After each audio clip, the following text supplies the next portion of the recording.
Hi welcome to all. ഇന്ന് നമ്മൾ എടുക്കാൻ പോകുന്നത് 10ാം ക്ലാസ്സിൻ്റെ രണ്ടാമത്തെ യൂണിറ്റിലെ രണ്ടാമത്തെ ചാപ്റ്റർ. ഒന്നാമത്തെ യൂണിറ്റ് ഞാൻ എടുത്തിട്ടുണ്ടായിരുന്നു. അപ്പോൾ ഇപ്പോൾ രണ്ടാമത്തെ യൂണിറ്റാണ് എടുക്കാൻ പോകുന്നത്. പാഠത്തിൻ്റെ പേര് വൈറ്റ് ക്യാപ്പ് എന്നാണ്. വൈറ്റ് ക്യാപ്പ് എന്നാണ് പേര്. ലോക് ബാബു എന്ന് പറഞ്ഞ ആളാണ് എഴുതിയിട്ടുള്ളത്. ഇതൊരു കഹാനിയാണ്, കഥയാണ് കേട്ടോ. വൈറ്റ് ക്യാപ്പ് എന്ന് പറഞ്ഞതൊരു കഹാനിയാണ്. നോക്കി, ഇതിൽ ഒരു കുട്ടി ഒരു ബിൽഡിങ്ങിൻ്റെ മേലെ ഒറ്റയ്ക്ക് നിൽക്കണം, ബാക്കിയുള്ളവർ ഗ്രൗണ്ടിലൊക്കെ നിൽക്കുന്നുണ്ട്. അതാണ് അതിന് മുന്നേ കൊടുത്തിരിക്കുന്ന ചിത്രം എന്ന് പറയുന്നത്. നമുക്കിനി കഥയിലേക്ക് കിടക്കാം. नई बसाहटों के कारण हर साल शहर की शक्ल बदल जाती थी. അതായത് ബസാഹട്ടം എന്ന് പറഞ്ഞാൽ വാസസ്ഥലങ്ങൾ എന്നാണ് അർത്ഥം. വാസസ്ഥലങ്ങൾ, താമസിക്കുന്ന സ്ഥലങ്ങൾ കേട്ടോ, താമസിക്കാൻ പറ്റുന്ന സ്ഥലങ്ങൾ, വാസയോഗ്യമായ സ്ഥലങ്ങൾ, അതാണ് വാസസ്ഥലങ്ങൾ. നൈ എന്ന് പറഞ്ഞാൽ പുതിയത്. നൈ ബസാഹട്ടം കെ കാരൻ ഹർസാൽ എന്ന് പറഞ്ഞു കഴിഞ്ഞാൽ എന്താണ്, എല്ലാ വർഷവും ഷഹർ കി ഷക്കൽ ബദൽ ജാത്തി ഹെ. ഷഹർ എന്ന് പറഞ്ഞാൽ പട്ടണം, പട്ടണത്തിൻ്റെ ഷക്കൽ എന്ന് പറഞ്ഞു കഴിഞ്ഞാൽ എന്താണ്, രൂപം. ഷക്കൽ എന്ന് പറഞ്ഞാൽ എന്താണ്, രൂപം. ബദൽ ജാത്തി ഹെ എന്ന് പറഞ്ഞാൽ എന്താണ്, മാറിപ്പോകുന്നു. അതായത് ഇതിൻ്റെ അർത്ഥം ഇത്രയേ ഉള്ളൂ. അതായത് പുതിയ നൈന്നാണ് പുതിയ വാസസ്ഥലങ്ങളൊക്കെ ഉണ്ടാകുന്നത് കാരണം കൊണ്ട് ഓരോ വർഷവും നഗരത്തിൻ്റെ രൂപം എന്ത് ചെയ്യാണ്, മാറിക്കൊണ്ടിരിക്കുകയാണ്. निर्माणाधीन इमारतों में काम करने वाले मजदूरों का गांव इतनी दूर था कि वो रोज वहाँ लौट नहीं सकते थे. നിർമ്മാണത്തിന് ഇമാരത്തെയും എന്ന് വെച്ചാൽ നിർമ്മാണത്തിലിരിക്കുന്ന എന്നാണ് അർത്ഥം. നിർമ്മാണത്തിലിരിക്കുന്ന കെട്ടിടം. ഇമാരത്തെയും എന്ന് പറഞ്ഞതാണ് കെട്ടിടം. കെട്ടിടങ്ങളിൽ കാംകർനെ വാലെ, ജോലി ചെയ്യുന്ന ആൾക്കാർ. മസ്ദൂരം എന്ന് പറഞ്ഞാൽ എന്താണ്, ജോലിക്കാരെന്നാണ് അറിയാം, തൊഴിലാളികൾ എന്നർത്ഥം കേട്ടോ. മസ്ദൂരം എന്ന് പറഞ്ഞാൽ തൊഴിലാളികൾ എന്നാണ് അർത്ഥം. ഗാവ് എന്ന് പറഞ്ഞാൽ അവർ താമസിക്കുന്ന അവരുടെ ഗ്രാമം. ഇത്തിനി ദൂർദ, വളരെ അകലെ ആയതുകൊണ്ട് വോ റോസ് വഹാം ലൗട്ട് നെഹി സക്തേതേ, അവർക്ക് എന്ത് ചെയ്യാൻ പറ്റില്ല, വീട്ടിൽ പോയിട്ട് തിരിച്ചു വരാൻ പറ്റില്ല. റോസ് എന്ന് പറഞ്ഞാൽ എല്ലായ്പ്പോഴും അവർക്ക് വീട്ടിൽ പോയിട്ട് തിരിച്ചു വരാൻ പറ്റാറില്ല എന്നാണ് പറയുന്നത്. അതായത് ഈ നിർമ്മാണത്തിലിരിക്കുന്ന കെട്ടിടങ്ങളൊക്കെ ഉള്ള സ്ഥലങ്ങളിൽ തൊഴിലാളികൾക്ക് അവരുടെ ഗ്രാമത്തിൽ പോയിട്ട് തിരിച്ചു വരാൻ പറ്റാറില്ല എന്നാണ് പറയണത്. ऐसे मजदूर निर्माणाधीन इमारतों के आसपास ही किसी कोने में अपनी गठरियाँ रखकर चूल्हा सुलाकर भोजन बनाते गाते और रात गुजारते रहते. അപ്പോൾ എന്താ പറയണേ, ഐസെ മസ്ദൂർ നിർമ്മാണധീൻ ഇമാരത്തേം കെ ആസ്പാസ്, അതായത് അങ്ങനെയുള്ള തൊഴിലാളികൾ, അപ്പോൾ വീട്ടിൽ പോയി തിരിച്ചു വരാൻ പറ്റാത്ത തൊഴിലാളികൾ അവർ നിർമ്മിക്കുന്ന കെട്ടിടങ്ങൾക്ക് സമീപത്ത് തന്നെ, അവർ നിർമ്മിക്കുന്ന കെട്ടിടങ്ങളുടെ അടുത്ത് തന്നെ, സമീപത്ത് തന്നെ എന്ന് പറഞ്ഞാൽ അടുത്ത് തന്നെ, ഏതെങ്കിലും ഒരു മൂലയിൽ കേട്ടാ, കോനേമേം അല്ലേ, കിസി കോനേമേം, ഏതെങ്കിലും ഒരു മൂലയിൽ എന്തു ചെയ്യും, അപ്പനി ഗട്രിയാം എന്ന് പറഞ്ഞാൽ ഭാണ്ഡക്കെട്ട് എന്നർത്ഥം കേട്ടോ. ഗട്രിയാം എന്ന് പറഞ്ഞാൽ ഭാണ്ഡക്കെട്ട്. അവരുടെ ഭാണ്ഡക്കെട്ട് ഏതെങ്കിലും മൂലകളിൽ വെച്ചിട്ട് അവിടെ എന്ത് ചെയ്യും അവർ, ചുൽഹ സുൽഗാക്കർ. ചുൽഹ എന്ന് പറഞ്ഞു കഴിഞ്ഞാൽ എന്താണ്, അടുപ്പ് എന്നർത്ഥം. അടുപ്പൊക്കെ കത്തിക്കും, എരിക്കുക അല്ലെങ്കിൽ കത്തിക്കുക എന്നർത്ഥം. അടുപ്പ് കത്തിച്ച് അവരെന്ത് ചെയ്യും, ഭക്ഷണം ഉണ്ടാക്കും. ഭോജൻ ബനാത്തെ, ഭക്ഷണം ഉണ്ടാക്കും. ഗാത്തെ ഓർ രാത്ത് ഗുസാർത്തെ ഹെ, എന്നിട്ട് അവർ കഴിക്കും. എന്നിട്ട് എന്ത് ചെയ്യും, രാത്രി അവർ കഴിച്ചു കൂട്ടും എന്നാണ് പറയുന്നത് കേട്ടോ. അപ്പോൾ ഇത്രയും പറഞ്ഞ പാരഗ്രാഫിൽ നിന്ന് നമുക്ക് മനസ്സിലായത് എന്താണ്, അതായത് പുതിയ കെട്ടിടങ്ങളൊക്കെ പണിയുന്ന സ്ഥലങ്ങളിലുള്ള ആൾക്കാർ, അവിടെ പണിയെടുക്കുന്ന ആൾക്കാർക്ക് അവരുടെ വീട്ടിൽ പോയിട്ട് തിരിച്ചു വരാൻ പറ്റാറില്ല.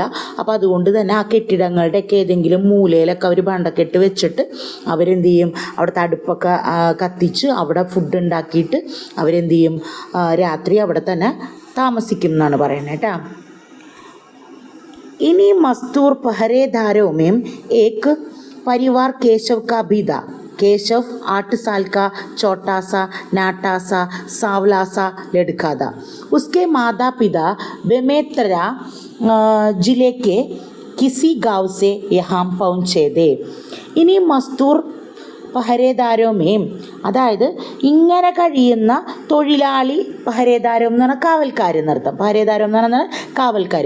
തൊഴിലാളി കാവൽക്കാരുടെ കൂട്ടത്തിലുള്ള ഏക പരിവാർ, ഒരു കുടുംബം. കേശവ് കീബ ഇതാ, കേശവിൻ്റെ കൂടിയാണ്, കേശവ് എന്ന് പറയുന്ന കുട്ടിയുടെ ഒരു കുടുംബവും അങ്ങനെ താമസിക്കുന്നുണ്ട്. ഇങ്ങനെ തൊഴിലാളി എന്താണ്, കാവൽക്കാരുടെ കൂട്ടത്തിൽ ആര് താമസിക്കുന്നുണ്ട്, കേശവ് താമസിക്കുന്നുണ്ട്. കേശവ് 8 साल का छोटा सा नाटा सा सांवला सा लड़का था. കേശവ് 8 साल എന്ന് പറഞ്ഞാൽ 8 വയസ്സുള്ള ചോട്ടാസ എന്ന് പറഞ്ഞാൽ എന്താണ്? ഉയരം കുറഞ്ഞ. നാട്ടാസ ഇരുനിറത്തിലുള്ള. എന്താണ്? കേശവ് എന്താണ്? 8 വയസ്സുള്ള ഉയരം കുറഞ്ഞ ഇരുനിറത്തിലുള്ള കുട്ടിയാണ് എന്ത്? കേശവ് എന്ന് പറയുന്നത്. ഉസ്കെ മാതാപിത, അവൻ്റെ അച്ഛനും അമ്മയും ബമേത്തര, ഏതാണ്? ബമേത്തര എന്ന് പറയുന്ന ജില്ലയിലെ ഏതോ ഒരു ഗ്രാമത്തിൽ നിന്ന് വന്നിട്ടുള്ളതാണ്. ബമേത്തര എന്ന് പറഞ്ഞു കഴിഞ്ഞാൽ ഛത്തീസ്ഗഡിലുള്ളൊരു ജില്ലയാണ് കേട്ടോ, ബമേത്തര എന്ന് പറയുന്നത്. അപ്പോൾ ഛത്തീസ്ഗഡിലുള്ളൊരു ജില്ലയിൽ നിന്ന് വന്നിട്ടുള്ളതാണ് ആര്? കേശവിൻ്റെ കുടുംബം. അപ്പോൾ കേശവും അവരോടൊപ്പം താമസിക്കുന്നുണ്ട്. 8 വയസ്സുള്ള, അധികം പൊക്കമില്ലാത്ത, എന്നാൽ ഇരുനിറത്തിലുള്ളൊരു കുട്ടിയാണ് ആര്? കേശവ് എന്ന് പറയുന്നത് കേട്ടോ. फरवरी माह के अंत में जब गर्मी अपने पाँव पसारने लगी थी, तीसरी कक्षा की अपनी वार्षिक परीक्षा दे चुकने के बाद केशव अपने दादाजी से माता पिता के पास शहर जाने की जिद कर बैठा। बुढ़ापे में बच्चा कुचा दिमाग जब पोते ने कुतरना शुरू किया तो हताशा उसके दादाजी ने उसे बस में बिठाकर यहाँ उसके माता पिता के पास ला छोड़ा. ഓക്കെ, നമുക്ക് അതിൻ്റെ അർത്ഥം നോക്കാം. ഫെബ്രുവരി മാഹ് കെ അന്തമേം. ഫെബ്രുവരി മാഹ് എന്ന് പറഞ്ഞാൽ മാസം, മാസാവസാനം. അന്ത് എന്ന് പറഞ്ഞാൽ എന്താണ്? മാസാവസാനം. ഫെബ്രുവരി മാസത്തിൻ്റെ അവസാനം. ജബ് ഗർമി അപ്പനെ പാവ് പസാറിനെ ലഗീതി. ചൂട്, ഗർമി എന്ന് പറഞ്ഞാൽ ചൂട്, അപ്പനെ എന്ന് പറഞ്ഞാൽ അവൻ്റെ എന്നർത്ഥം. അവൻ്റെ കാലുകളെ, പാവെന്ന് പറഞ്ഞാൽ കാലുകളെ, ഫസാറിനെ എന്ന് പറഞ്ഞാൽ എന്താണ്? വിടർത്തുക എന്നാണ് അർത്ഥം കേട്ടോ. വിടർത്തുക എന്നാണ് അർത്ഥം. വിടർത്താൻ തുടങ്ങിയപ്പോൾ. ലഗീതി, പാവ് എന്താണ്? ഫസാറിനെ ലഗീതി. തീസരി കക്ഷാക്കി, 3ാം ക്ലാസ്സിലെ വാർഷിക പരീക്ഷ എന്ന് വെച്ചാൽ വാർഷിക പരീക്ഷ. ദേ ചുക്നേക്കെ ബാദ് എന്ന് പറഞ്ഞാൽ എഴുതിയ ശേഷം. ദേ ചുക്നേക്കെ ബാദ് എന്ന് പറഞ്ഞാൽ എഴുതിയ ശേഷം. കേശവ് अपने दादाजी से माता पिता के पास शहर जाने की जिद कर बैठा. അപ്പോൾ എന്താണ്? കേശവ പരീക്ഷയ്ക്ക് എഴുതി കഴിഞ്ഞതിന് ശേഷം ആളുടെ മുത്തച്ഛൻ്റെ അടുത്ത് നഗരത്തിലുള്ള മാതാപിതാക്കളുടെ അടുത്തേക്ക് പോകാൻ വേണ്ടിയിട്ട് വാശി പിടിക്കുകയാണ്. അത് ഇപ്പോൾ നിൽക്കുന്നത് അപ്പോൾ ആരുടെ കൂടെയാണ്? മുത്തച്ഛൻ്റെ കൂടെയാണ്. അപ്പോൾ മുത്തച്ഛൻ്റെ അടുത്ത് നിന്ന് എവിടേക്ക് പോകണം? പട്ടണത്തിൽ ജോലിക്ക് പോയിട്ടുള്ള അമ്മയുടെ അച്ഛൻ്റെ അടുത്തും പോകണം എന്ന് പറഞ്ഞിട്ട് ആര് വാശി പിടിക്കുകയാണ്? കേശവ് വാശി പിടിക്കുകയാണ്. बुढ़ापे में बचा कुचा दिमाग जब पोते ने कुतरना शुरू किया तो हताशा उसके दादाजी ने उसे बस में बिठाकर यहाँ उसके മാതാപിതാ കെ പാസ് ലാ ചോട. അപ്പോൾ എന്താ പറയുക? ബുഡാപ്പേമേ എന്ന് പറഞ്ഞാൽ ഭയങ്കര വാർദ്ധക്യത്തിൽ എന്നുള്ള അർത്ഥം കേട്ടോ.